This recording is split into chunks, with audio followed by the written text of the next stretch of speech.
Hi, I'm Drew. And I'm Sam. And welcome to Drewling Samantics.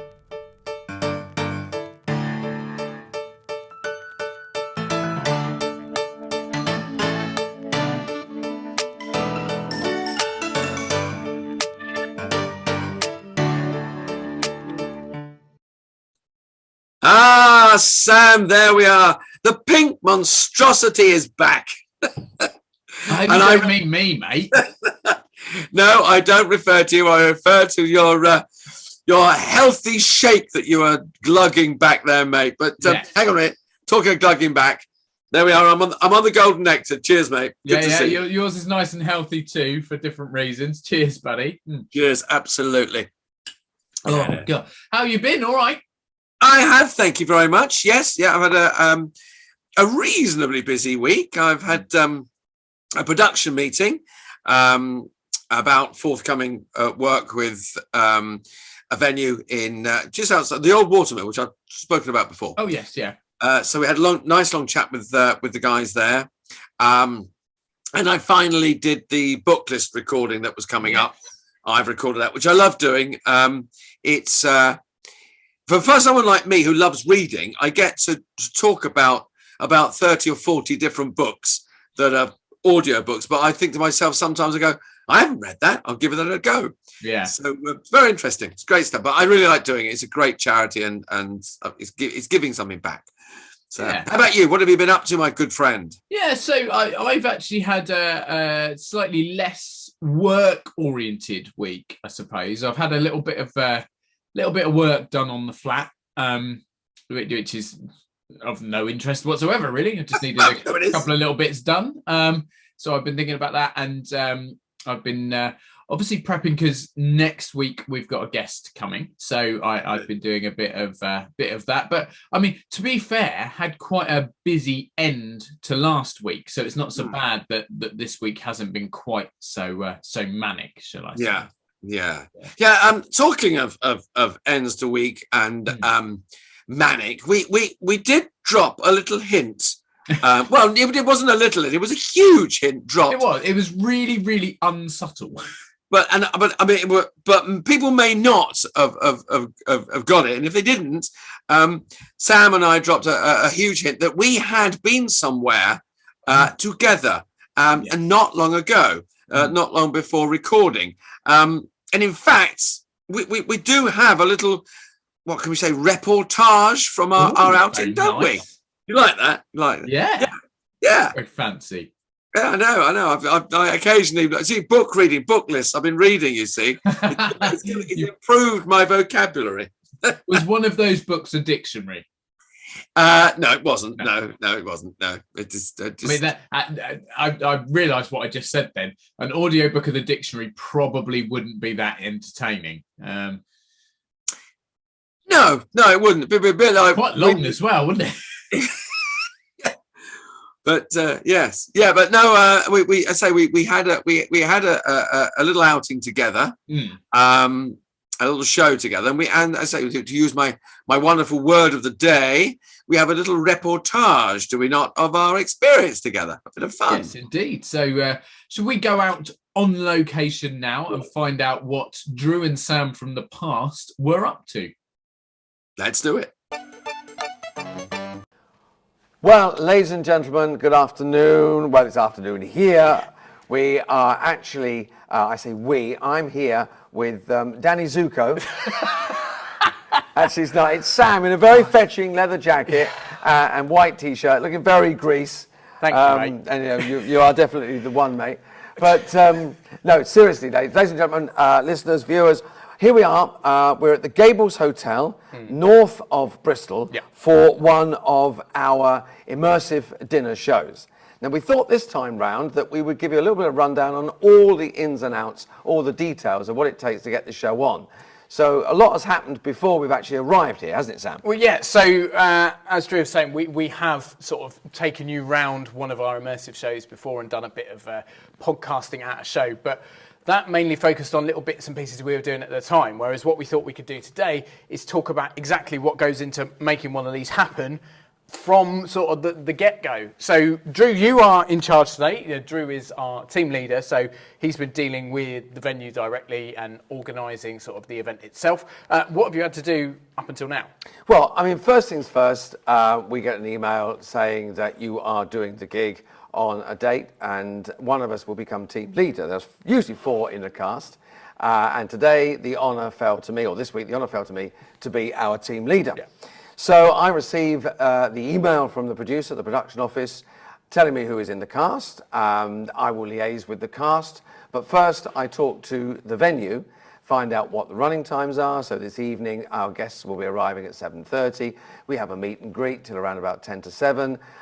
Make sure everyone is sat down by 8. And then we have our first scene. 10 to 15 minutes, depending on response from the audience and if there's latecomers. And then at 8:15, they will be served their first course, during which time we get a break, but it's not a break because in this show we have costume changes to do. But before all that takes place, one of us will have props and costume and set, which comes out the back of my car. We then put in our green room, which is actually the room behind us. Those of you that are not watching on YouTube, that's the wall. Yeah. Behind that is our green room, our dressing room. Out of the suitcase, we have laid out all the props and costumes for the show. I will have all the details knowing when the cast has arrived. At the moment, Sam and I are waiting the arrival of the other 2 cast members. When they arrive, we will have a line run to make sure that we're all singing from the same hymn sheet, because the company employs several actors and we are all dotted around at different locations and different casts. So we get together, get put in a cast. We all know the shows inside and out, but we have a quick run to make sure that we all know what version of a script or what we would like to do during the show. Each actor has some little party tricks and ways of playing the characters, so we have a line run to suit that. Then Sam, what happens next after that? Well, so obviously you've spoken to the people in the venue to organise timings on courses, when certain courses are delivered, and what we have to do in between. We have to set up any sound systems we use. So in this one, we do have a song at the end. So we have a sound system. We play a bit of music in between scenes to sort of keep the guests entertained while we're not out here plying our trade. We also have to make sure that we are fed and watered appropriately. Because as actors, the most important thing is making sure that we're fed. Yeah, free meal. That's all we do it for. You're not supposed to say that. People will listen to this now. Sorry. But so we have to, or in this case, Drew mainly is organising those bits. We will, as Drew said, have a run through of lines to make sure that everyone's got the same version of the script, or that we all know which show we're performing. We obviously do lots of different shows, so we have to make sure that everyone knows which show we're doing today. But other than that, it's sort of making sure that we liaise with the team here at the hotel who are in charge of their side of things and making sure that things run flush together. So what we'll do is we'll leave and we'll come back in a second, and we might be able to go a bit more in depth as to what's going to happen next when we've spoken to some people at the venue. Yeah, absolutely. See you in a bit. See you in a bit. Okay, we're back again, and now you join us. We are in the beautiful dining room. So the staff have done a wonderful job setting everything up. It looks fantastic all around us. Tables all ready to go with, I think, is it 90-ish guests we've got? 9 tables of 10 people. 9 tables of 10 people, 90 guests. So the staff are all prepped and ready. We've managed to run through all the timings and confirm absolutely everything is ready to go. Drew, what else have we done since we last spoke? We've set the sound up in the room and had a sound check. We've also had a line run, and we know what we're doing and how we're splitting the show and how the scenes will run with the courses of dinner. Yeah. That's about it for the moment. Oh, apart from one thing, we're a bit hungry, so we're going to disappear in a moment and get a little bit of pre-show food to keep us going through the show. Absolutely. So Drew and I are going to head off, but we will try and pick up again when the show is kicking off. Yeah. And we can then talk through some of the stuff that we have to do while the show is going on, aside from obviously performing the show itself, and what other preparations we have to do for future bits as they come along. As they run along, yeah. Yeah, so we'll catch up with you again in a bit. Take care. So, listeners, And viewers and subscribers and Drewling Samantics friends, we are now in our green room, our changing room, our dressing room for the evening. We have changed into our first costumes. I'm dressed as Del Boy, and Sam, who are you dressed as? Some bloke in a suit. Boise is all ready to rock and roll. And also ready to rock and roll are the next set of costumes that we change into. I've got a very quick change after this first scene. I change out of Del Boy and into Uncle Albert. And Sam, I know you're sort of standing here joining in with the chat and everything and looking, a little bit shifty, but talking of shifting, shouldn't you actually be shifting out now and welcoming the guests who are rapidly entering the room? No, that is a very good point. So yes, we have managed to set everything up. So the next changes are ready to go. We're in our first ones. But as you say, I should probably go and sort of chat to people. Kind of chat to the guests that are arriving. Yeah. So I'll leave you to explain exactly what's going on, finish it off, and I'll see everyone else later. Right, well, see you in a minute. Yeah, so Sam has now gone into the dining room, and the guests are slowly coming in. There's a little rumble, a little hubbub in the distance. So Sam will now meet and greet, chat to them. The lovely actor playing Marlene will join him. They will work the room, keep the audience entertained until we are ready. We get the nod from the catering staff that they're ready to start, and we will kick in with our first scene. Then I will dash back here, do a quick change, leaving some poor soul out there to work the tables and keep the audience entertained in the meantime. I'm going to stop talking now and see how Sam's doing out there, meeting and greeting. We'll see you shortly. Bye.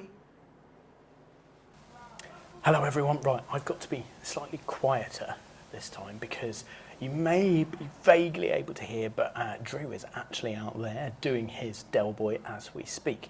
So what I've now got to do is make sure that everything is prepped in the room, so make sure any quick change costumes are set out ready. Any costumes that we've come out of, I've now got to set them ready for when they're next used again. I'm half out of my costume and half into my next one, so I'm working on that as well. But fortunately, at the end of this scene, we do get a brief break where we'll work through a few bits and make sure that everything is absolutely ready and up together. And then when we get the nod from the caterers, we can then go back out and do the next scene. So I'm going to go and carry on, catch up with you in a bit. Well, here we are, back again. I've just finished a scene and now we are resting for a short while whilst the catering staff serve the main course. So we get now a few minutes, Sam, to ease back, kick back and relax a little while. Yeah. But, well, not truly relax though, can we? No. So it is our biggest gap in between scenes. It's the longest point that we have to kind of get things set up again. So we take this opportunity to put away or store anything that we're not going to use for the rest of the show. We set up everything for the remainder of the scenes that come after the main course has been served. And as you say, we do get a chance to have a little bit of a relax, a bit of a refreshing drink just to calm back down before it all goes manic again after that. So I think we better seize that opportunity. I think we'll grasp that few 5 minutes while we can and put our feet up. Yep. And who knows, you may see us exhausted at the end of the show. What do you think? I think that's probably going to happen. Yeah, cool. We'll join you in a bit. Cheers. See you then. Okay, so that is it. We've finished for today, or for this show certainly anyway. We're now in the process of packing everything up, putting everything away because we've got some more work tomorrow. We have, yes, we're off. Tomorrow we part ways, as is the nature of what we do. Sam will be doing one show and I will be doing another show. Same vein, but in different places. Where are you? So tomorrow I am down in Devon, I think. Somewhere out that way, possibly Somerset. Somewhere south southwest. Yeah. And I'm south. I shall be in the New Forest. Hotel deep in the New Forest, literally in the New Forest. Oh, very nice, very nice. But yeah, so we're back to it, as Drew said, working with different people, but doing pretty much the same sort of thing and hoping for another great response. We had a really lovely audience tonight, a really efficient team running the catering side and the organisation side, and everything's gone fairly smoothly for us as well. Lovely audience response, so can't ask for more than that. No, so for now, I guess we should go back to the studio and hand back to us. Us in the studio. See you soon. Take care. Here we are back in the studio. Here is us again in the present. Although if you're listening to this in the future, then we are in the past. I've confused myself already. Anyway, Yeah. What a load of rubbish I'm talking right now. What I was going to say is it's nice to be able to bring that kind of content to the show, to be able to go, look, this is, yes, we have a great time. Yes, we get up to all sorts of things and we have a lot of fun, but there is a lot of work that goes into it. And these are kind of all the elements that come together to make these kind of shows work. And the stuff that we're doing, even when we're not out there doing the performance itself, we're still doing bits that are going to help each other and make sure that it all runs really smoothly. So it's nice to go back and look at things like that, I think. It is. I mean, I think we sometimes take for granted the little bits. You say the little bits of nitty gritty that go into those shows. Because I mean, you're a team leader very often as well. So you've done all that, all the phone calls, the emails, and just making it. I mean, get all those little bits right. They drop into place. Then the show is always great fun. We always have a great time. But and we have to be thankful that we had a lovely venue that night. They were so helpful. Yeah, great. The catering team there were great. The events team. So once it all works like that, and you get a great audience, we had a lovely time. So it was a really nice night. Can't go wrong. And then off on to further ones, which were also equally fun. Yeah, well, we did hint that we were going our separate ways the next day, didn't we? And you went to Deepest, Darkest Devon, and I went elsewhere. And in fact, Sam, whilst I was let loose on my own, I've got a little surprise for you. What have you been up to? Sit still, sit there, and I've got just watch and listen, everyone, to Drew on his own. Here we go. Drew on his I did not know this was coming. Okay, I'm looking forward to this. Here we go. Here you go.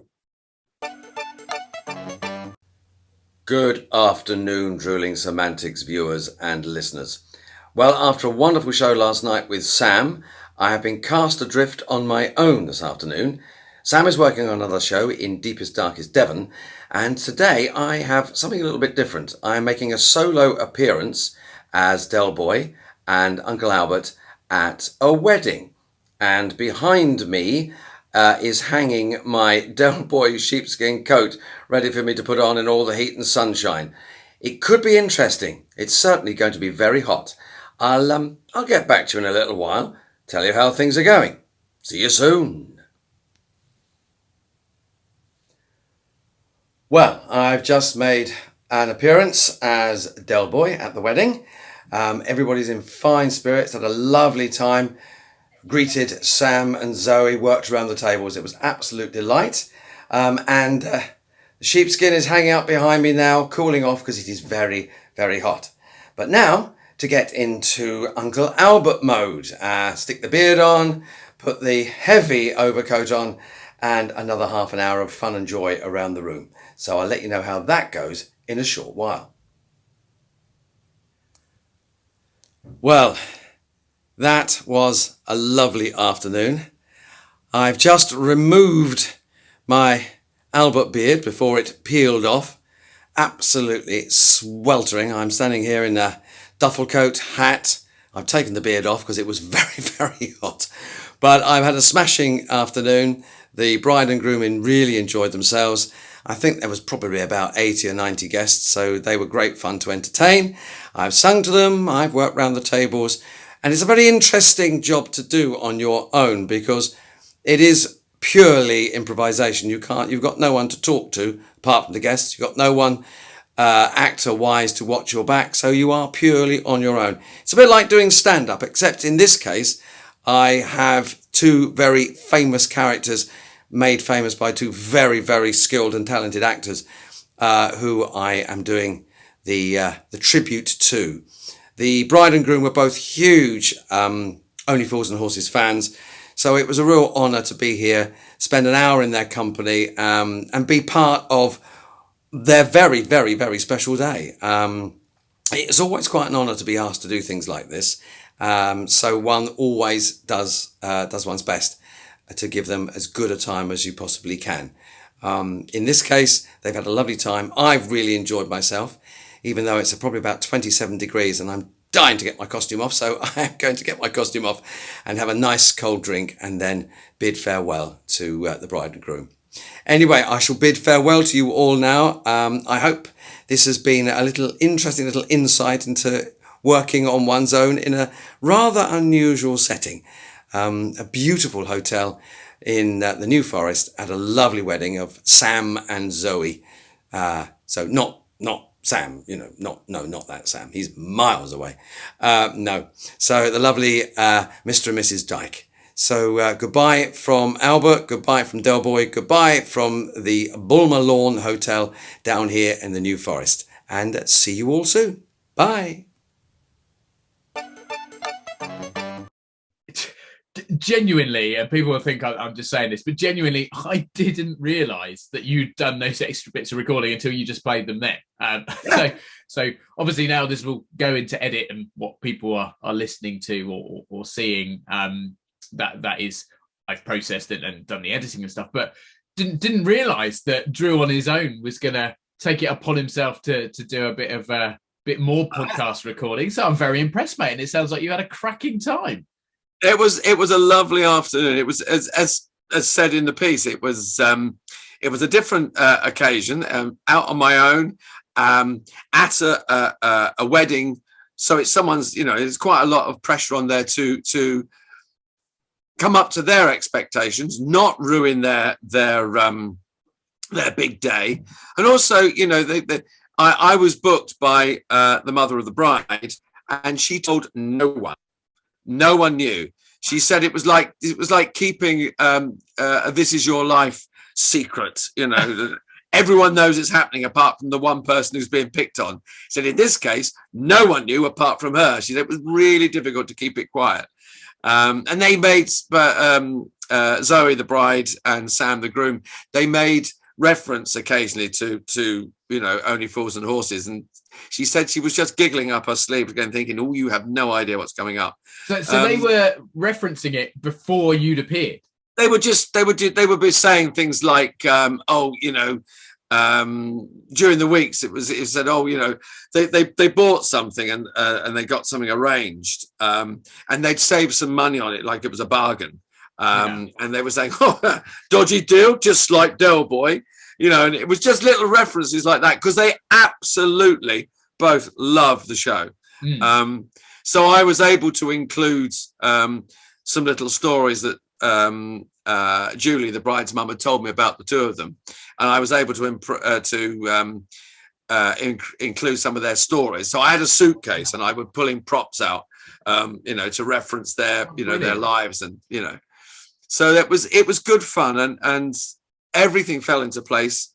Like our show together, there was great catering staff and events management there. The guests were fabulous, and the hotel couldn't have been more helpful. So it all just dropped perfectly into place. It was lovely. It was really lovely to do, and I surprised you as well, which is it's always nice.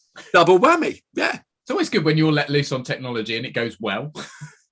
Yeah, you say it's always nice. It's rare, but I'm now. You said now I'm confident, Sam. Anything can happen, mate. Well, yeah, that is true. You've created a monster, But I was thinking afterwards. I mean, we had 2 lovely days, and I know your gig went well as well. So we had a great gig together. And then you had a good show the next time. I had the lovely wedding, and everything fell into place. And it got me thinking how very fortunate we are that we love our job, and 99.9% of the time you have a lovely experience. I mean, I didn't know what that wedding would be like, and we kind of go into work not always knowing what's going to happen. And I thought very rarely there's the odd bad job. I mean, we chatted the other week about dealing with rejection and feeling depressed and maybe low and difficult times outside work. But I don't know about you, but there have been and very rare occasions where I've done a job that hasn't entirely gone to plan.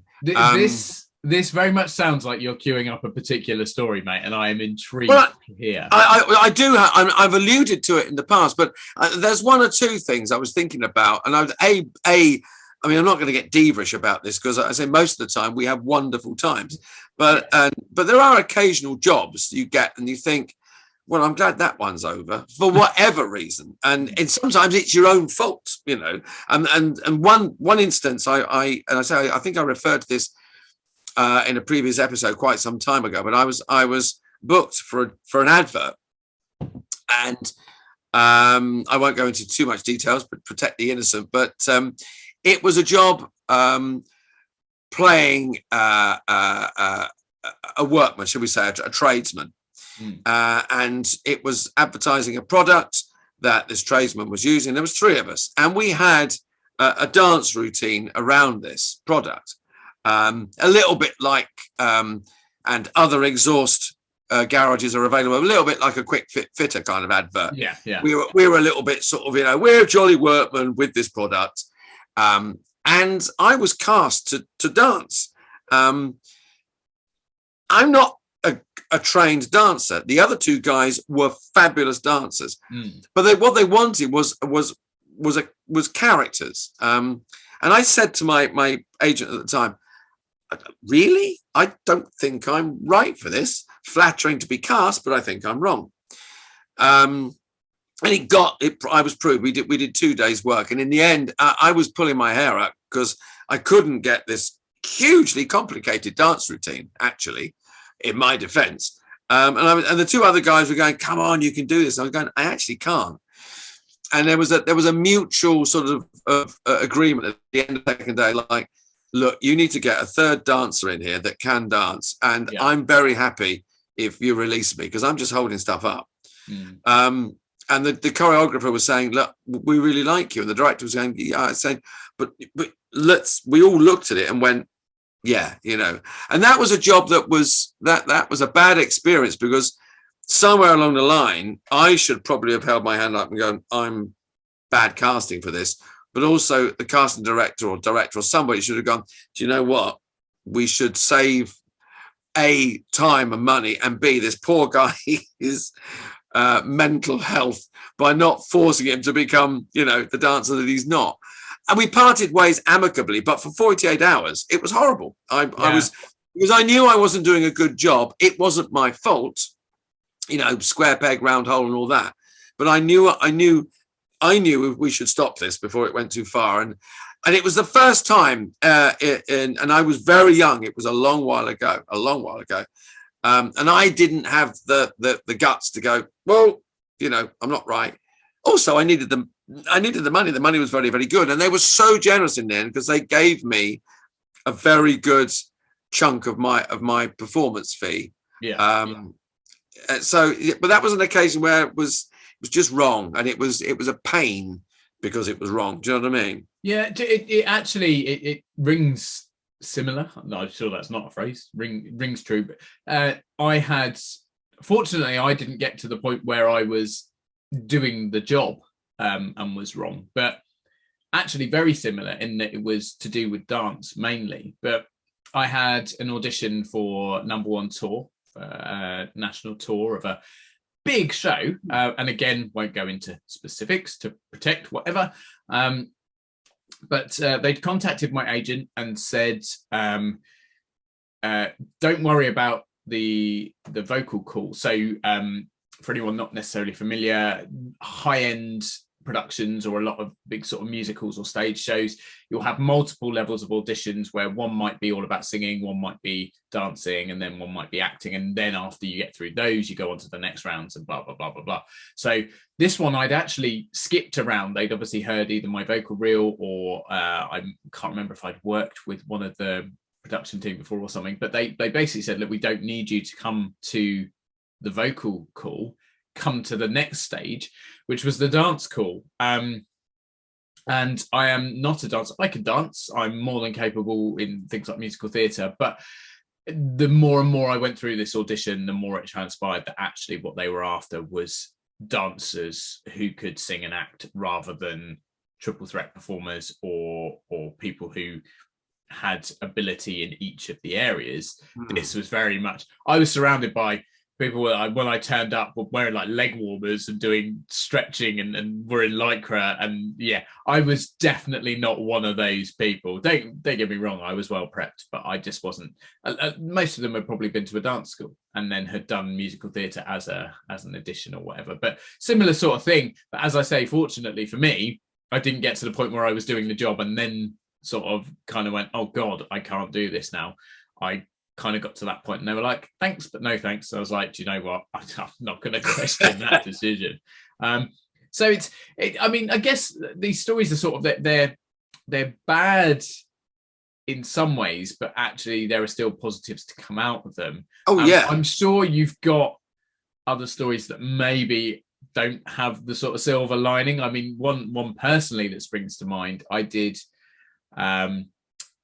a feature film. I played a small role in a feature film, and to put it politely, and again, very much, I'm going to keep this very anonymous because I wouldn't want to point fingers. It was more a learning curve for me than a witch hunt, shall we say? But I think perhaps their budgeting had been, a lot of it had been thrown at maybe some star names and some big people, leaving not so much after that for other things. So it was just a cacophony of crap, basically. Like catering was really poor, or not what we were promised, or not there at times, or late, or didn't accommodate for perhaps people who were vegetarian, vegan, had certain dietary needs or whatever, and that wasn't pre-warned. Timings were miles off, everything was running over. And I think that the really big one was that we didn't get paid for about 6 months or something, despite being sort of promised like a month turnaround. So it was just, there were so many things. Learning curve, I know that I wouldn't work in that sort of scenario again, and I do my best to make sure that I do my research beforehand. But yeah, I'm sure you must have, with your extensive career, maybe a couple that stick out that are sort of similar. There was one job that I really loved doing it, but and it was a small scale tour, and again, no names, but it was, and there was actually no complaint, but we were sharing the driving. We're in a van sharing the driving, so we're going venue to venue, not huge distances to drive, but early mornings and sort of reasonably late finishes in the day. And all within sort of the M25 area. So we weren't going huge journeys, which was just as well, because when we got to a venue, we would do the get in, the build, getting out everything out of the van, building the set, and then do the show, then breaking the set down in the van. And then sometimes we had 2 venues a day. More often than not, it was 1. But the set was incredibly heavy. It was just one of those, and there was it was 1, 2, 3, 3 guys, 2 girls, and everybody pitched in. You know, there was no, you know, it was right. If it needed picking up, doesn't matter who's there, just pick the bloody thing up. But it was one of the most, we were at the end of the day exhausted, and so it wasn't a bad job. We loved doing the show. So I think if we didn't enjoy the show and we didn't enjoy working with each other, we probably all have gone, no, run away. Yeah. But and it was for quite a period of time. I think it was a good sort of 12 week, maybe 16 week tour, and working every day. So it was Monday through to Saturday. So there weren't, but it was just one of those. At the end of the day, it was like, I'm physically. You know, none of us got hurt, but you know, you knew at the end of the week, shoulders were aching, legs were aching, and I again, needed that day off just to recoup, I suppose. Absolutely, and I think because we were so tired, if we had 2 shows a day and two venues, certainly by the second venue, the show would suffer because we were so tired. And probably the first couple of weeks of the tour, we were fine. But it was, I mean, physically, great lumps of scenery that I think when it looked wonderful, you know, it was only when, and we rehearsed on the set, and it was only when it came out the rehearsal room and there was that day of sort of carrying it, putting it into the van and doing the first pack into the back of the van, we all went, this is very heavy. This is going to be quite a tour. And, you know, I say by the second month, it was like, this is too bloody heavy. Why didn't someone rethink this? But by then, too late, you keep going. But it was an interesting challenge to keep the smile on your face when you were climbing stairs or trying to get things into lifts and out of vans. And it was also during the winter. It was tail end of the year. So we were doing mornings of, 8 o'clock in the morning, cold get outs and get-ins. Pitch black as well. And yeah, it's horrible.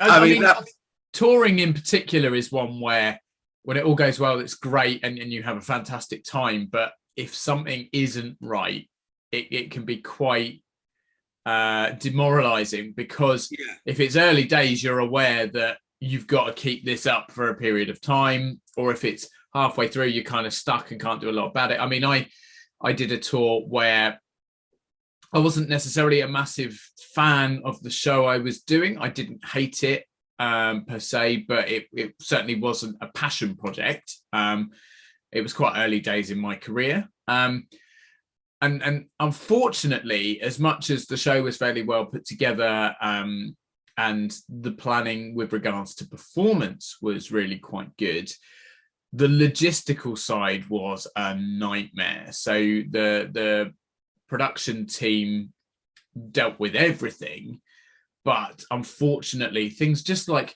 the traveling. I mean, yes, I'm not suggesting it would have been an easy task, but perhaps booking clumps of shows that were closer together rather than having to cross borders into different countries twice in a day, and then having accommodation, which was a good couple of hours drive from one of the shows. And most of the tours I've done have been really, really great, but that one in particular sticks out because it was just, and again, it was like yours. This was about 13, 14 weeks worth, 6 days a week, normally 3 shows a day. Wow. It was really heavy going, and there was a lot of driving. I want to say the person I was touring with, we worked it out, and I'm sure over those 13 weeks, we did something like, I want to say it was like 23,000 miles driving, which, wow, it was insane. Yeah, it was really, really quite heavy going. So, but again, you learn from them, don't you? You kind of go, well, I know that I need to do more research perhaps beforehand, or speak to other people that work for companies, or whatever it takes to make sure that you know you're not letting yourself in for something that's going to negatively affect your enjoyment of what you're doing. I think I had one job, and it was not so long ago, and it was to all intents and purposes going to be great. And for almost every part of the job, I hated, and it was horrible. I was well cast, and I was well paid. So those two, I mean, I knew, and to all intents and purposes, it was going to be great. The only conversation was that it didn't last long, but the script wasn't great. The director would turn to people and go, well, you obviously know this better than me, so why don't you just get on with it? It was like, okay. But then we also had a choreographer working on the show who, as you said, previously, he was like, okay, we do this, bum, bum, ba bum, bum, ba bum, bum. And you're going, okay, you've got dancers in the room, but there are 3 of us here that are not dancers. We can move, as is often the phrase used to describe an actor who can dance a little bit. I can move, and I will learn a routine, but it takes me a little bit longer. But there was tutting and complaining and grumbling, and I held my temper. I would have been justified actually in getting a bit tetchy, but I didn't. I thought, right, let's be a professional. I'm not picking this up quickly. Maybe I should, whatever reason. I also had bad digs. My digs were bad, so I'd have a really difficult day, then have to get on a bus and schlep to my digs, and I wasn't enjoying the digs. They were uncomfortable, and there was the particular town that I was working in, I'd had trouble finding the digs in the first place. They were reasonably priced, so I thought they'd be okay, but they weren't. So I wasn't enjoying that part. I didn't even have the sort of, at least I can get home and chill out tonight. I was actually in digs that were uncomfortable, and I wasn't enjoying myself in those. When we opened the show, I had a dressing room that was absolutely freezing. So I ended up one morning walking downstairs in my digs, and the landlady looking at me going, "You look very ill." And I had a temperature well over 100, and I was very ill. So for only the first time in my career, I had to be off. I couldn't go on. So not only was I feeling demoralized about the show anyway, my professional pride was hurt because I couldn't do a couple of performances.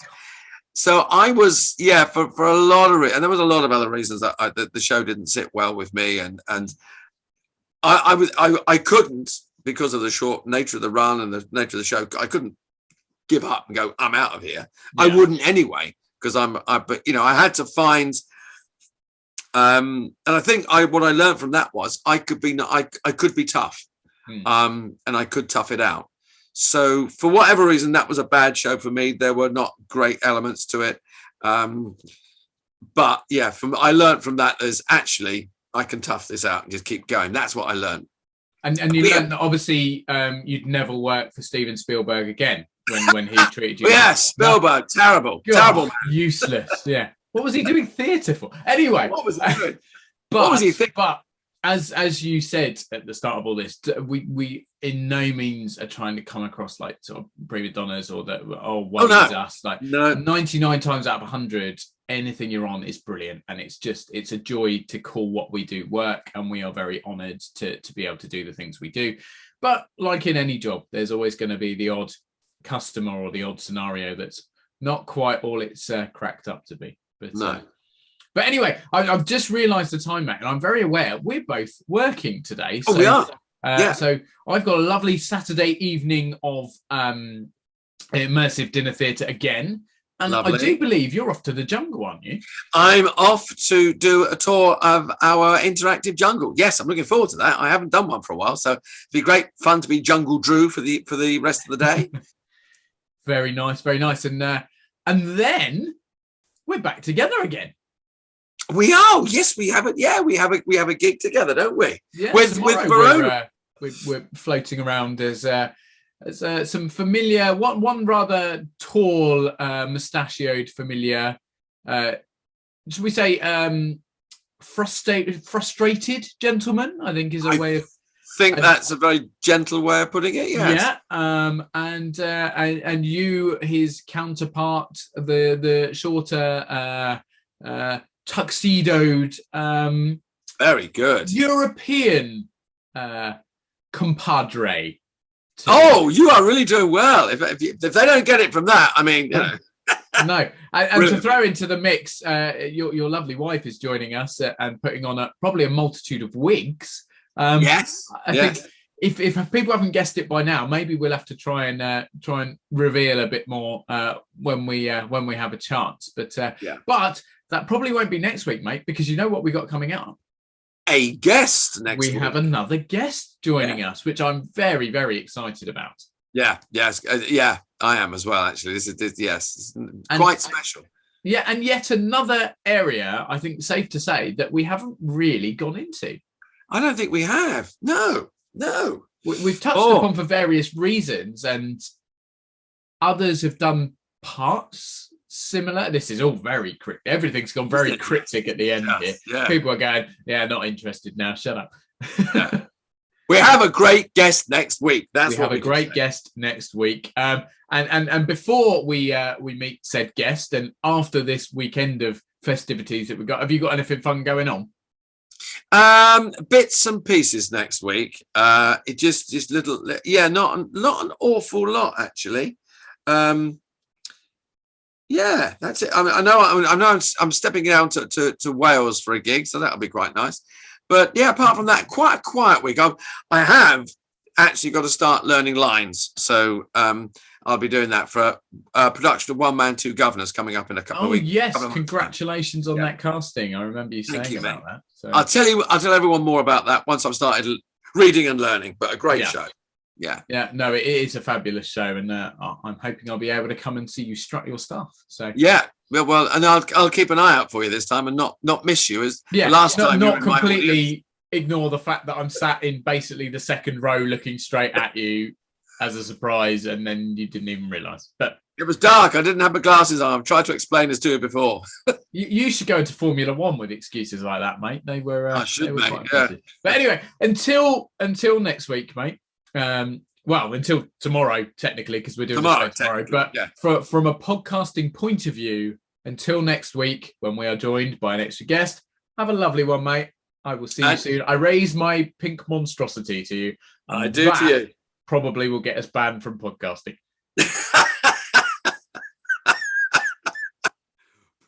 On that note, brilliant, mate. See you later. Care. See you, everyone. Cheers. Goodbye, everyone. Bye.